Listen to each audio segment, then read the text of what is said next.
জানেন না জীবনে কোনোদিন এটা দেখছই না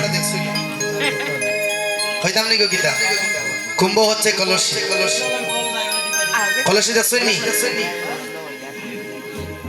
এখন কিন্তু আরে কলসি দিয়ে আর নদী থেকে পুকুর থেকে আর জল ভরতে হয় প্রত্যেকের ঘরে আমাদের ডিজিটাল পদ্ধতি আছে প্রত্যেকে আমরা ঘরে বসে সেই জলটা পেয়ে যাই সেই জন্য এখন আর নদীতে আর পুকুরে আমাদের যেতে হয় না তো রমণীগণ বিকেল বেলা বেশিরভাগই বিকেল বেলা নদীতে যান জল ভরতে পুকুরে যান জল ভরতে বেশিরভাগই কিন্তু বিকেল বেলা জল ভরে আনা হয় তো রাধারানী বিলি অবসান সবে জল ভরবার জন্য গিয়েছে কারণ যে কলসি নিয়ে গিয়েছে সেটা পূর্বে যে কলসি দিয়ে জল ভরা হতো মাটির কলসি ছিল না নিগমা মাটির কলসি দিয়ে প্রত্যেক মা বিকেল বেলা হোক আর যেমন যেই সময় হোক জল ভরে গৃহে আনতে এখন আর কিন্তু মাটির কলসি সারা গ্রাম ঘুরলে এক ঘরেও পাবে না এখন মাটির কলসিতে জল রাখলে সবাই কিন্তু সেই জল পানও করবে কিন্তু মাটির কলসিতে যখন জল থাকে যতই রুদ্রের তাপ থাকুক না কিন্তু মাটির কলসিতে জলটা খুব ঠান্ডা শীতল থাকে এখন হয়তো জল ভরে অন্যান্য ধরনের কলসি দিয়ে আরো বিভিন্ন ধরনের কলসি আছে সেই কলসি দিয়ে আমরা জল ভরে আনি মায়েরা যখন পুকুরে বা নদীতে যখন জল ভরতে জানবো প্রথমে জলের মধ্যে নামিয়া কলসি দিয়ে কি করেন গো ডুব দিলেন নি আগে কি করেন গো ঢেউ দেন তো কলসি দিয়ে কলসি কালকে থেকে রাধারানী নামি জলের উপরে ঢেউ দিচ্ছে যখন জলের উপরে ঢেউ দিচ্ছে ঢেউয়ের পলকে পলকে ভেসে উঠেছে শ্যাম রূপ ছায়াকানি যখন শ্যাম রূপ ছায়াকানি ভেসে উঠেছে রাধারানী স্বর্ণের কলসি ছেড়ে দিয়েছে ওই কলসিটা বাঁচতে বাঁচতে অনেক দূরে চলে গিয়েছে সাধারণ কলসি নয় স্বর্ণের কলসি স্বর্ণ দিয়ে কলসিটা বানানো ওই স্বর্ণের কলসি যখন নিয়ে রাধারানী জ্বলে গিয়েছিল কলসি বাসিয়ে দিয়েছে কেন গোবিন্দের রূপ দেখে জলের মধ্যে সে ভাবছে কলসি ছেড়ে দিয়ে গোবিন্দকে ধরবে বলে যমুনায় জাম্প দিয়েছে গোবিন্দকে ধরবে কিন্তু গোবিন্দ কদম্ব তরুয়া ডালের নিচে দাঁড়িয়ে আছে তার অঙ্গের ছায়া যমুনার জলে পড়েছে আর রাধারানী মনে করেছে গোবিন্দ জলে ডুবে গিয়েছে পরিষ্কার জল অঙ্গের ছায়া পড়েছে মনে করছে রাধারানী গোবিন্দ ডুবে গিয়েছে জলে তাই ধরবে বলে কলসি ছেড়ে দিয়ে যমুনার জলে জাম্প দিয়েছে যেই মাত্র যমুনার জলে জাম্প দিয়েছে গোবিন্দকে ধরতে না পেরে সেখান থেকে কাঁদিতে কাঁদিতে গৃহে আসলো আর কলসি যখন দূরে চলে গিয়েছে কলসি বলছে আমার কলসি জন্মটা ধন্য হয়ে গেল বলে কেন বলে যে আমাকে বানিয়েছে কত যত্ন করে বানিয়েছে স্বর্ণ কত যত্ন করে বানায় না বাবা দেখবেন স্বর্ণের ঘরে যেখানে স্বর্ণ তৈরি হয় স্বর্ণ দিয়ে যেখানে বিভিন্ন হার তৈরি করা হয় বিভিন্ন জিনিস তৈরি করা হয় ওই ঘরে ঝাড়ু দিয়ে দুলা পর্যন্ত বাহিরে ফেলা হয় না একটা জায়গায় রাখা হয় ওগুলোই বিক্রি হয় ওই যে স্বর্ণের কোনা পড়ে ওইগুলো বিক্রি হয় তাই বলতে স্বর্ণের কলসি নিয়ে গিয়েছিল জলে কলসি বাসিয়ে দিয়েছে বলে কলসিটা কত যত্ন করে আমাকে বানিয়েছে স্বর্ণ দিয়ে আবার আমি কত ভাগ্যবান যে রাধারানীর কুলে আমি উঠলাম এবার আরো ভাগ্যবান যে আমার আর জল বইতে হবে না রাধারানী আমাকে ছেড়ে দিয়েছে আমি মুক্ত হয়ে গিয়েছি কলসি কথা বলছে রাধারানীর কুলে ওঠা কলসি কলসি বাসিয়ে দিয়ে গৃহে যখন আসছে জটিলা দেখে বলছে ও রাধে কোন নাসিনী কলঙ্কিনী অলঙ্কি কঠোর কথা বলছে কারণ জটিলাও তো কঠিন ওমা যার ঘরে জটিলা কুটিলা আছে ওই স্বভাবের শাশুড়ি ননদিনী যার ঘরে আছে ওই মা বুঝতে পারে ওই সংসারে বাস করাটা কত কঠিন ঠিক নাই গো মা এখানে কার কার ঘরে জটিলা কুটিলা আছে কার ঘরে আছে দাদা করে তাকলেও কইতা না গেলেন গরু কুটি লিব এখন যদি কই নকানে যে গরু কুটিলা আর জটিলা আছে যেই মাত্র করে দরজা লাগাই এমন কুটা দিব আরে গরু তাকতা আসলা তাকতাও পারত রাধারানী মা যে ঘরে বসতি করে গোবিন্দের চরণ পাওয়া এত সহজ যে ঘরে বসতি করে শাশুড়ি ননদিনী এত কঠিন রাধারানীকে মায়েরা যে বোনেরা যে ওই নয়নের মধ্যে কালো কাজল পরিধান করেন কালো শাড়ি পরিধান করেন কালো জিনিস পরিধান করেন রাধারানী কে ওই কালো কোনো জিনিস পরিধান করতে দেওয়া হতো না এমনকি কাজল পর্যন্ত পরিধান করে দেওয়া হতো না কেন কারণ এই কালো জিনিস দেখলে যদি কালো কৃষ্ণের কথা মনে পড়ে যায় শাশুড়ি ননদিনী এতই কঠিন ছিল চুলের মধ্যে বেনিটা পর্যন্ত বাঁধতে দিত না। কেন? ওই বেনি বাঁধলে যদি বেনি মাধবের কথা মনে পড়ে যায়। এই ঘরে রাধারানী বসতি করে। আমা আপনারা যদি পুকুরে বা নদীতে জল ভরতে যান, সোনার কলসি বাঁধবেন, সোনার কলসি।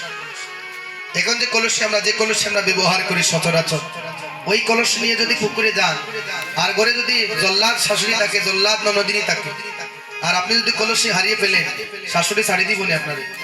ছাড়বা নিগো? কইবা গো মাই আগে তোমার বাপর বাড়তেই কলসি নিয়ে তারপর করে আইবে, নাইলে করে ঢুকতে হবে। ঠিক না নিগো মা? জল্লাদ যদি থাকে তো রাধারানী ঘরে শাশুড়ি কত জল্লাদ।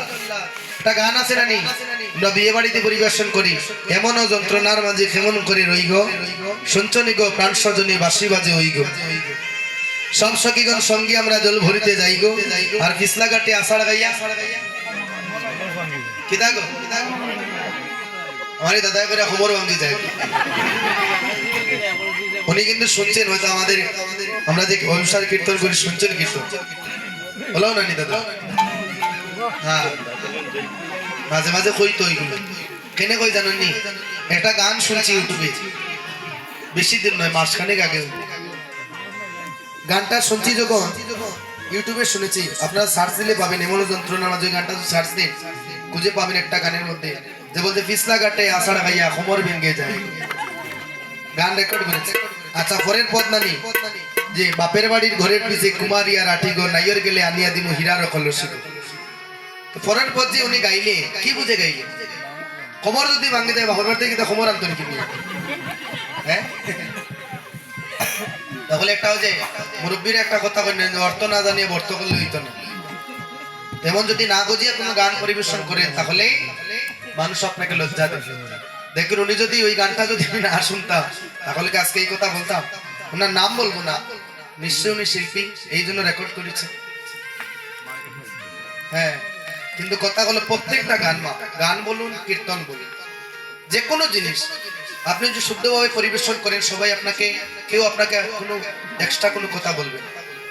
তাই জলের ঘাটে গিয়ে ওই কলসে যখন ভাসিয়ে দিয়েছে, রাধারানীকে কঠোর কথা, মন্দ কথা, গালিগালাজ করছে জটিলা। ললিতা সঙ্গে এসে বলছে, ও জটিলা, আমাদের রাধারানী কে কঠোর কথা, মন্দ কথা বলো না গো।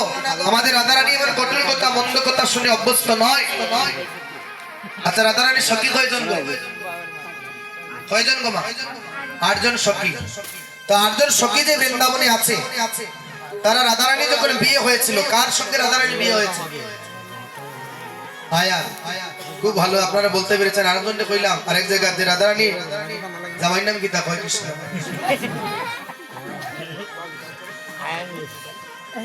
আয়ান ঘোষের সঙ্গে রাধারানী বিবাহ হয়েছিল। রাধারানীকে আয়ান ঘোষ তপস্যা করে পেয়েছে। এমনি এমনি আয়ান ঘোষ পায়নি রাধারানীকে স্ত্রী রূপে, অনেক কঠিন তপস্যা করেছিল।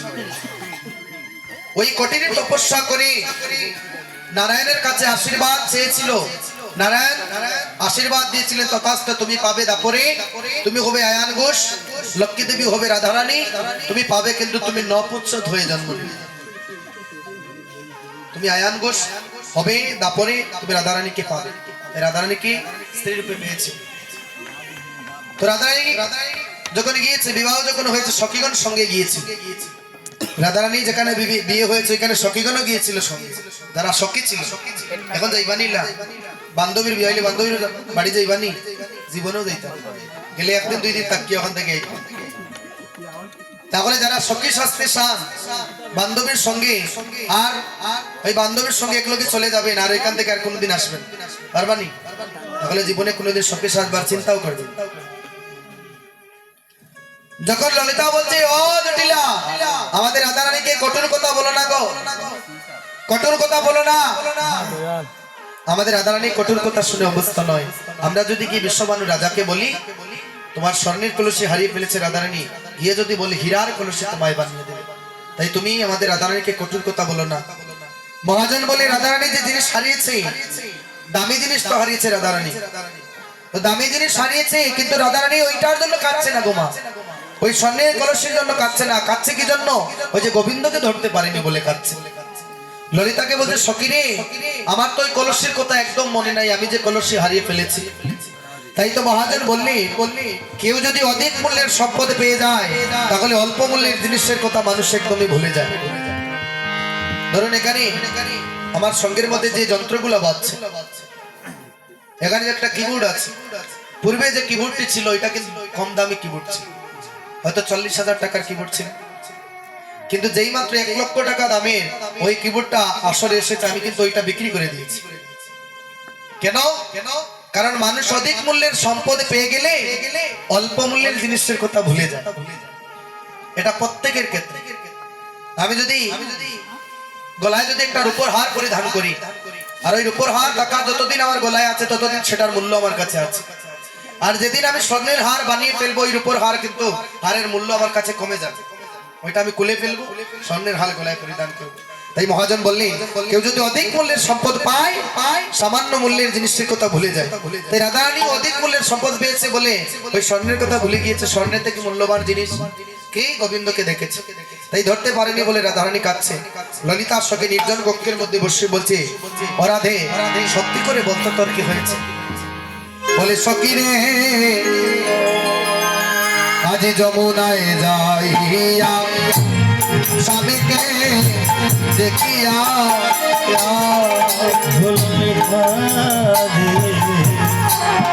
যমুনায় যাইয়া স্বামীকে দেখিয়া করে আইলা বিনোদিনী সখী রে, করে আইলা বিনোদিনী রে ঘুরে আইলা বিনোদিনী সখী রে, ঘুরে আইলা বিনোদিনী।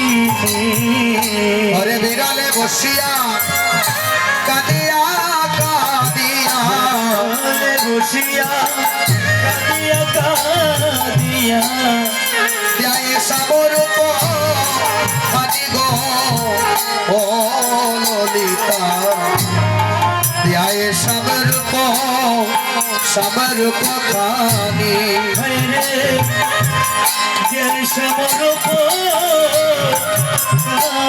গো ললিতা, সমরূপ কানি। নিজ কর পর রাখিয়া সুপল রে, নিজ কর পর রাখিয়া কুপল রে, নিজ কর পর রাখিয়া গোপল। মহাযোগিনীর পারা ললিতা, মহাযোগিনীর পারা ললিতা, মহাযোগিনীর পারা, মহাযোগিনীর পারা, মহাযোগিনীর পারা ললিতা রে, মহাযোগিনীর পারা। ওরে মহাযোগিনীর পারা ললিতা রে, মহাযোগিনীর পারা। রাধারে দুটি নয়নে বহিছে সগানি, রাধারে দুটি নয়নে বইছে সগনে, শ্রাবণ মেঘের দাদারে ললিতা, শ্রাবণ মেঘের দাদা ওরে শ্রাবণ মেঘের ও দারে ললিতা, শ্রাবণ মেঘের দারা, শ্রাবণ মেঘে তারা বহি, শ্রাবণ মেঘের দারা বহে, শ্রাবণ মেঘের ধারা বহি। বলি রাধারে দুটি নয়নে শ্রাবণ মেঘে তারা বহি, দুটি নয়নে শ্রাবণ মেঘে তারা বহে। কালে কথা আসিয়া ললিতা রাইকে দেখিবার তরে হায় রে হেন কালে তোতা আসিয়া বলিয়া রাইকে এবার তোরে রায়ারে দশা দেখিয়া ব্যতীত হইয়া ললিতা রে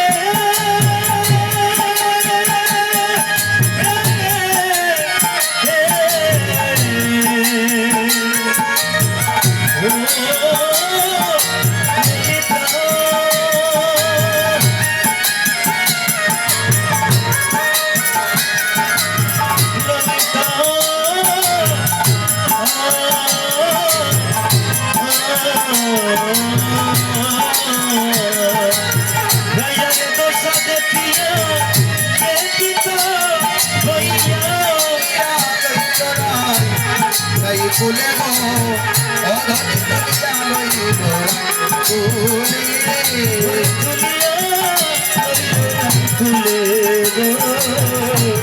তুলিয়া লইল কুলে কেহ বলে দেবা পাইল রাই উদারে জানাইয়া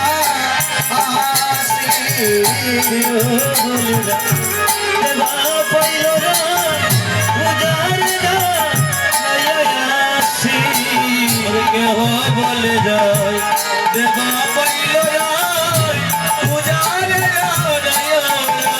রাশি বলে চন্ডী দাসে অতি জানার মত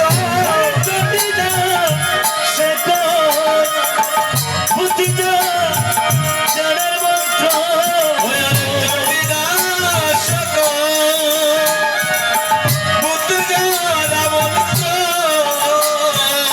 আমার ভালো জানে পূর্ণমাসী ওই আমার ভালো জানে পূর্ণমাসী ওই আমার ভালো জানে পূর্ণমাসী ও রাধার কি হইল অন্তরে ব্যথা কি হইল বসিয়া নিরলে তা কহে কলে না শুনে কারো কথা বসিয়া নিরলে তাকে কোলে না শুনে আর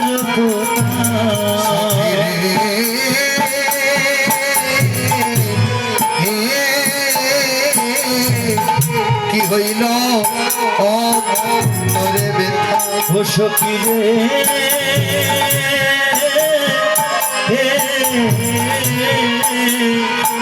কি হইল ধরে রাধারানী নয়নে জলে কাঁদছি আমার শ্রাবণ মাসে যে বৃষ্টি হয় শ্রাবণ মাসে যেমন ভাবে বৃষ্টি বয় দেখে মনে হচ্ছে রাধারানী নয়ন দিয়ে শ্রাবণ মেঘের ধারা বইছে শ্রাবণ মেঘের ধারা যখন রাধারানী নয়ন দিয়ে বইছে হেনকালে তথা আসিয়া ললিতা রাইকে দেখিবার তরি রায়া রে দশা দেখিয়া ব্যতীত হইয়া তুলিয়া লইলা রাইধনীকে কুলে রাইধনীকে যখন কুলে নিয়েছে আবার কেউ কেউ বলছে কেহ বলে রায় আই দেবা পাইল রায় পূজারে জানাই আসে কেউ কেউ জটিলাকে গিয়ে বলছে কেহ বলে আয় আই হচ্ছে জটিলা কেহ বলছে আই দেবা পাইল রায় রাইধনীকে মনে হয় কোনো দেবতা ভোর করেছে চলো উজারে জানাই আসি ভালো একজন বৈদ্য কবিরাজ নিয়ে আসো যে রাধারানীকে কোনো দেবতা ভোর করেছে আর চণ্ডীদাস কই ভূত জ্বালার মন্ত্র এমন ভালো জানে পূর্ণমাসে সেই ভালো জানে যে তার কি রোগ হয়েছে এবার বলছে সখী রে ও তুমি তাকে দেখে এসেছো বলে হে আমি তাকে দেখে এসেছি বলে তাকে যখন তুমি দেখে এসেছো শ্রী যমুনার ঘাটে ললিতা রে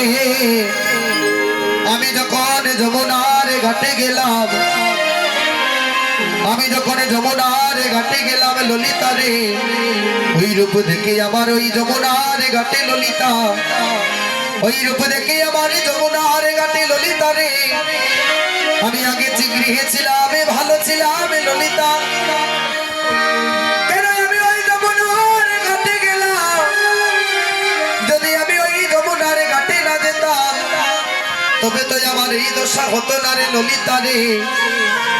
আমি ওই যমুনার ঘাটে গিয়ে গোবিন্দের রূপ দেখি। শুনি শুনি ললিতা সখী আমার, ওই যমুনার ঘাটে গিয়েছি বলে আজ আমার এমন দশা হয়েছে। শুনি শুনি ললিতা আরে কি বাছি কো চিকন কালিয়ার রূপ আমার মরমে লাগিয়াছে। ধরণী না যায় রহিয়া ধরণী না যায় রহিয়া। ললিতা রে ধরণী না যায় রহিয়া। বলি কত চাঁদ নিগারিয়া বদুর মুখ কানি বজে আছে। ভুলে কত নিগারিয়া বদুর মুখ কানি ভরে বসিয়াছে। বলি না জানি তাই কতই সুধা দিয়া গো, না জানি তাই কত সুধা দিয়া। ভরে না জানি কতই সুধা দিয়া গো, না জানি না জানি কতই সুধা দিয়া। বাবা, আমরা যেন রসগোল্লা যখন খাই, একটা রসগোল্লা রস থেকে তুলে যদি আমরা এখন নিংড়াই, যদি ওই নিংড়ালে যেমন রস বের হয়, বলছে শতকোটি ছন্দ নিংড়ালে যে রস বের হবে তার চেয়ে অধিক রস হচ্ছে আমার সেই গোবিন্দের বদনে। বলছে সখী রে শোনে সখী, কত শত চাঁদ নিঙাড়িয়া বধুর মুখখানি মজিয়াছে, না জানি তাই কত সোদা দিয়া। অদরের দুটি কুল তিনি আবার অদরের দুটি কুল তিনি আবার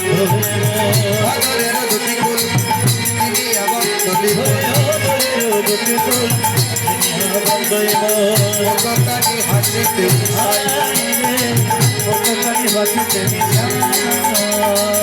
আমি নবাগের কোণে বিজয়ী প্রকাশ করি।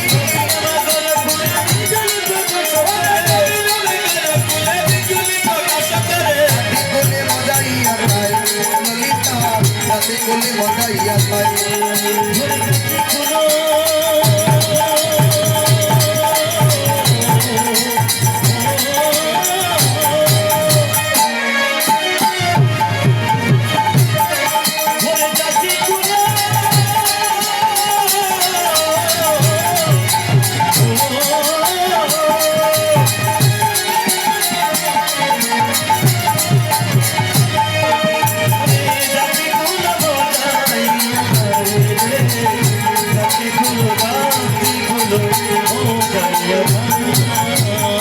বলছি সখী রে, নবীন বেগের করে বিজুলি প্রকাশ করে জাতি কুলে মজাইয়া খায়।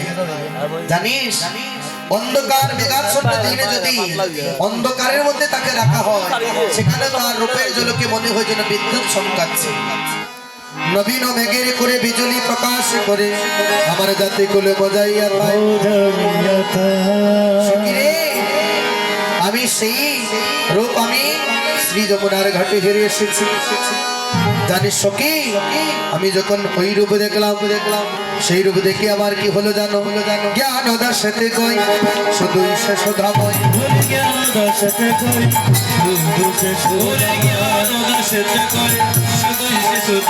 গোকুলে নন্দের বালা খানো, গোকুলে নন্দের বালা খানো, গোকুলে নদের বালা খানো, গোকুলে নদের বালা খানো রে, গোকুলে নদের বালা খানো, গোকুলে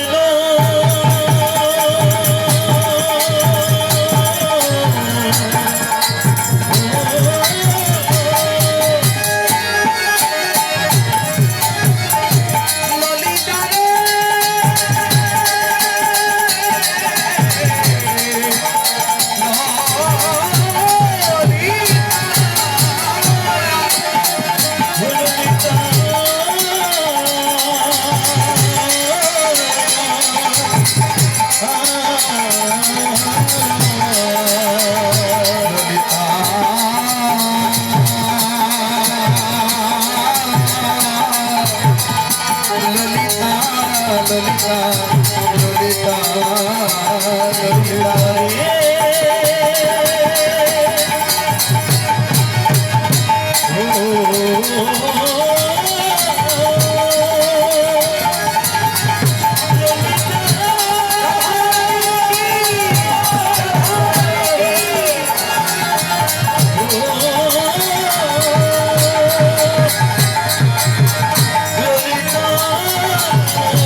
হলো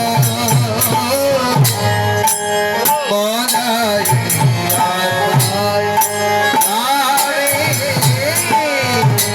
ওই আমার জাতি ফুলো জাতি ফুলো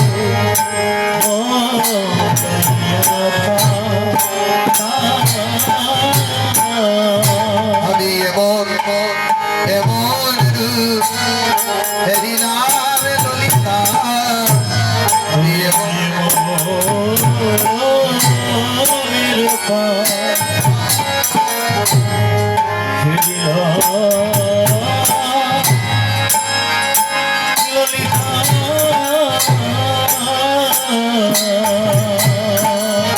শোনে ললিতা আমি এমন রূপ আমি শ্রী যমুনারে ঘাটে হেরিলাম যদি আমি আগে জানতাম ওই রূপ হেরিলে আমার এমন হবে তাহলে কখনোই আমি ওই রূপ হেরিতাম না ললিতা রে শোনো শোন আমি কাকে দেখলাম তবে শোন ওদিকে আইলাম তারে সইব দেখে আইলাম তারে কথা দেখে আরে সৈব দেখে আইলাম তারে সৈব দেখে আইলাম তারে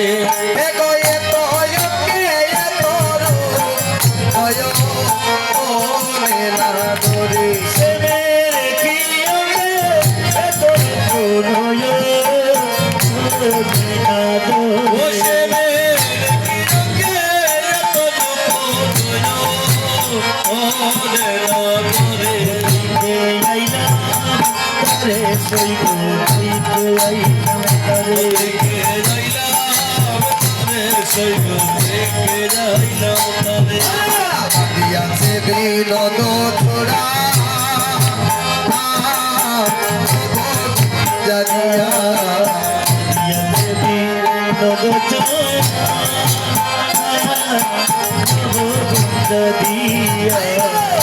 দিয়াছে বিনোদ ছোড়া ও স্বামী জানিয়া বিনোদ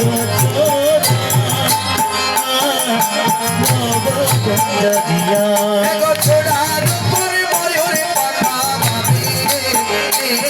লাইয়া চূড়ার উপরে লাইয়া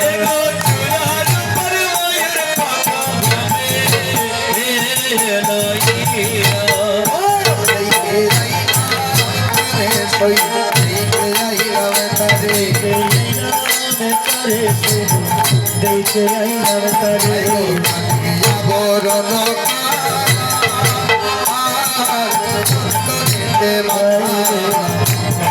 বরণ দেখে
করে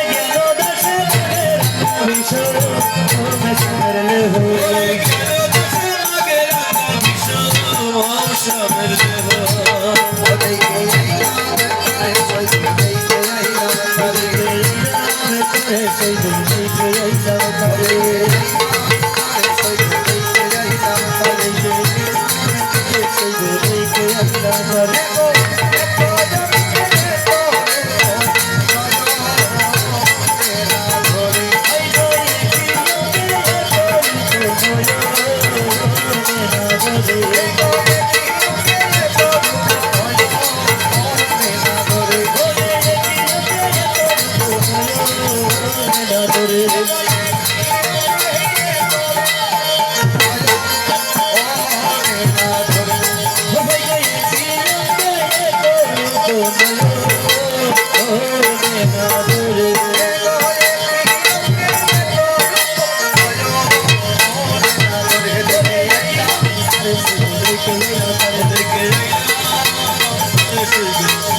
it